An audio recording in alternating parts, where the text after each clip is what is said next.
Chers élèves, après une longue période de l'enseignement à distance et suite aux instructions de la direction de notre école, on va consacrer cette semaine pour le soutien et l'approfondissement, pour vous préparer au contrôle à distance prévu la semaine prochaine. Je souhaite que vous serez tous présents. Vous suivez avec moi, faites attention et soyez attentifs. Aujourd'hui, je vais commencer par la grammaire. Rappelez-vous que pendant cette période, la 4e période bien sûr, on a étudié ensemble les compléments de verbes, bien sûr, les compléments d'objets directs et indirects, et comment peut-on les remplacer par des pronoms. Je commence toujours par un petit rappel. Observez bien l'encadré. Sujet, complément d'objet direct et complément d'objet indirect. Alors, il ne faut jamais confondre entre les pronoms personnels de conjugaison et les pronoms compléments directs et indirects. Alors, prenons les exemples donnés. Il mange la pomme. Oui, il la mange. Au lieu de dire oui, il mange la pomme. Alors, pomme, c'est un groupe nominal féminin singulier qui peut être remplacé par le pronom la, placé toujours avant le verbe. Il écrit à ses parents. Je pose toujours la question. Il écrit à qui? À ses parents. Alors, puisque je pose la question avec à qui, ça veut dire qu'il s'agit d'un complément d'objet indirect. Alors, je le remplace par leur. Pourquoi? Parce qu'il s'agit ici d'un groupe nominal masculin pluriel. Faites attention. Quand il y a des pronoms compléments d'objet direct et des pronoms compléments indirects dans la même phrase, gardez l'ordre à respecter. Alors, regardez. Si le complément, ou bien si les pronoms compléments indirects sont placés avant les compléments d'objet direct.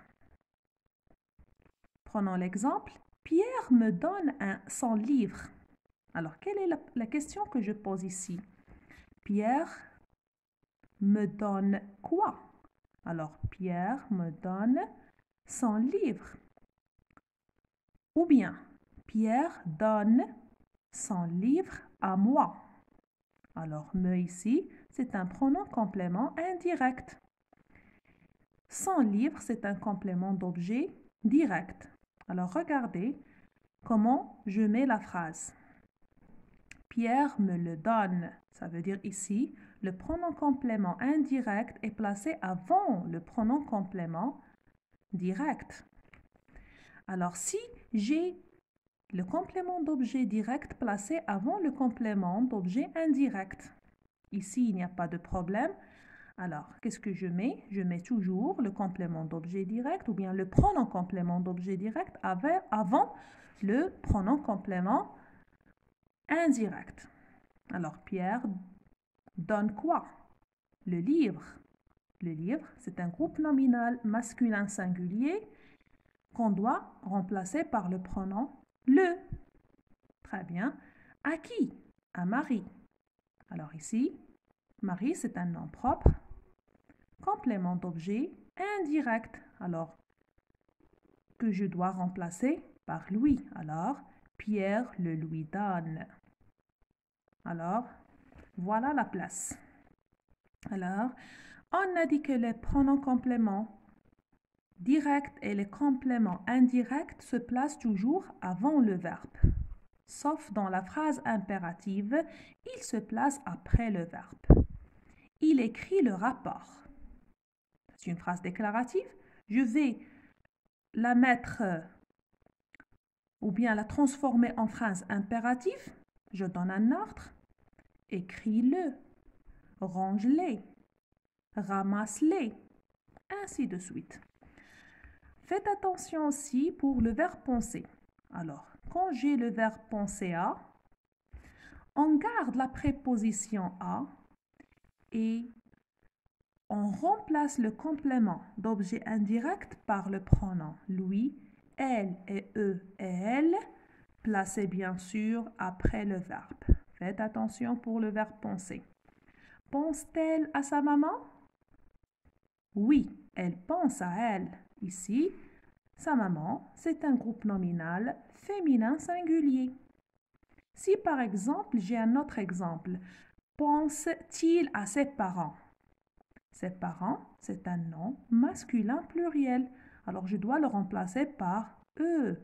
Pense-t-elle à eux ou bien pense-t-il à eux? Si j'ai, par exemple, pense-t-il à Hiba? Pense-t-il à Hiba? Alors qu'est-ce que je vais dire? Oui, il pense à elle, pardon, à elle. Il pense à elle parce que Hiba, c'est un nom féminin. Alors, si j'ai un garçon, par exemple, pense-t-il à son maître? Pense-t-il à son maître? Alors, qu'est-ce que je vais dire? Oui, il pense à lui. Alors, c'est clair. Voilà les exercices que vous allez essayer de faire. Vous allez le trouver sur le site de l'école. Alors, pour la grammaire, la première consigne. Souligne le groupe nominal complément d'objet direct, puis remplace-le par un pronom. Bien sûr, c'est très simple. Vous connaissez bien et vous pouvez identifier le complément d'objet direct dans la phrase. Alors, j'indique sa nature, bien sûr.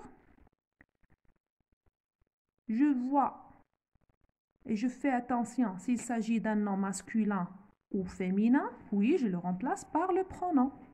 Vous prenez la voiture. Il fabrique une voiture. Les filles chantent cette chanson. Il t'apporterait tes livres ou bien je t'apporterai tes livres. Elle ne regarde jamais les publicités. Encadre le complément d'objet indirect dans les phrases suivantes et remplace-le par un pronom. Rappelez-vous de la règle que je vous ai donnée. Troisième question. Réécris les phrases en remplaçant le pronom personnel, complément d'objet direct ou indirect par un groupe nominal. Dans cet exercice, je vous ai donné déjà les pronoms dans la phrase. Ils remplacent quoi? Maintenant, vous allez mettre la phrase dans son ordre habituel, bien sûr en supprimant les pronoms.